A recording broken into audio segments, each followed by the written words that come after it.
Good morning. আমি সেদিন আমাদের এই পটেটো কাল্টিভেশন প্রসেসটা দেখাচ্ছিলাম।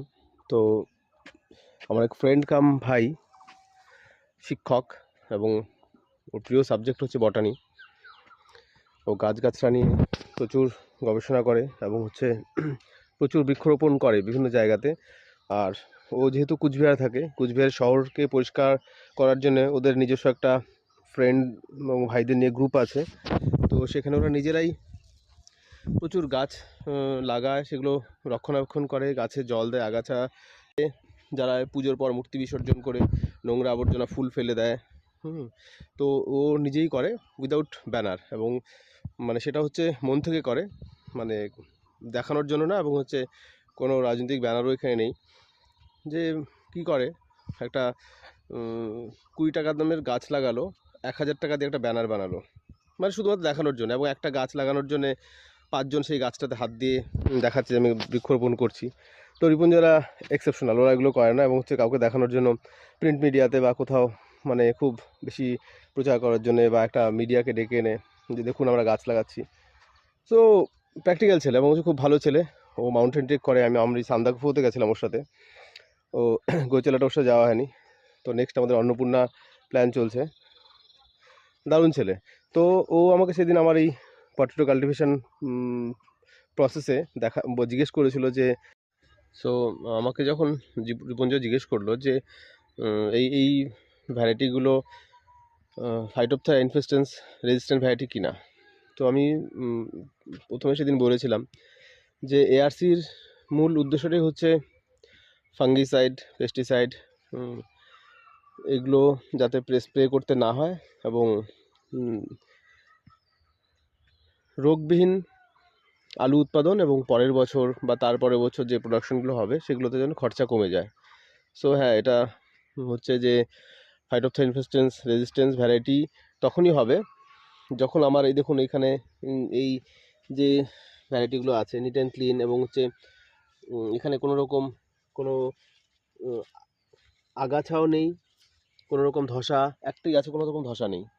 তো এইগুলো যেহেতু মাটিগুলো এইভাবে রক্ষণাবেক্ষণ করা হয়, এখানে বাইরে থেকে ঢোকার জন্যে অ্যাকচুয়ালি কী করতে হয়, ড্রেসটা বদল করে ঢুকতে হয়। বাইরের লোকজনকে এখানে অ্যালাউ করা হয় না, যাতে এখানে কোনো রকম ভাইরাস এখানে না প্রবেশ করতে পারে। কিন্তু যখন এটা বাইরে যাবে খোলা জায়গাতে, তখন যে ফার্মার কাল্টিভেশন করবে, তা সে কোনো রকম যদি রোগ বহন করে নিয়ে আসে, সেই মাটিতে কিছু থাকে বা পরিবেশ থেকে কিছু মিশে যায়, একটা সূক্ষ্ম সম্ভাবনা থাকবেই। কিন্তু যেটা হচ্ছে যে প্রবণতা খুব কম থাকবে, এবং যদি চলেও আসে রোগ, খুব একটা বেশি এখানে আসবে না। একটা জাতের থেকে আরেকটা জাতকে সুন্দরভাবে আলাদা করে রাখা আছে। এই হচ্ছে দরজা, এই ভিতরে আরেকটি ভ্যারাইটি। পুরো প্রসেসটা এরকম স্ট্রাকচারের মধ্যে দেখতে পাচ্ছেন, এইভাবে ভেতরে আলু চাষ করা হয়েছে। এটাই দেখুন বন্ধ করে দিলাম, এটা হয়ে গেছে। এখান থেকে একটা দরজা, এই দেখুন আরেকটা দরজা, এই আরেকটা দরজা, মাঝখানে একটা গ্যাপ থাকলো।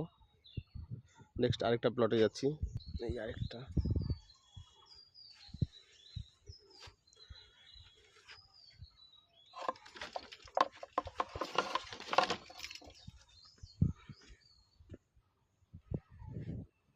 এই এখানে আরেকটা ভ্যারাইটি।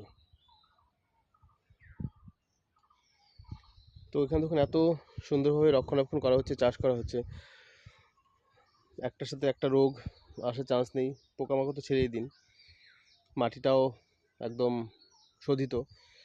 কিন্তু এখান থেকে যখন ফলটা হবে, এই বীজটাকেও স্টোরে রাখা হবে। তারপর যখন জমিতে যাবে, সেই জমিটাও যদি পরিষ্কার পরিচ্ছন্ন থাকে, চান্সেস খুবই কম, 1% চান্সেস নেই। কিন্তু বাকি যেটা আসবে বাহক হিসাবে, কারো শরীরের মাধ্যমে, ড্রেসের মাধ্যমে, এবং সেখানে যিনি ফার্টিলাইজার প্রয়োগ করবেন, জমির উপর দিয়ে যাবেন, কোনো গবাদি পশু, কোনো ইনসেক্টস, ফ্লাই এদের মাঝখানে ইয়েতে হতে পারে, but chances rare and rare. Okay, thank you.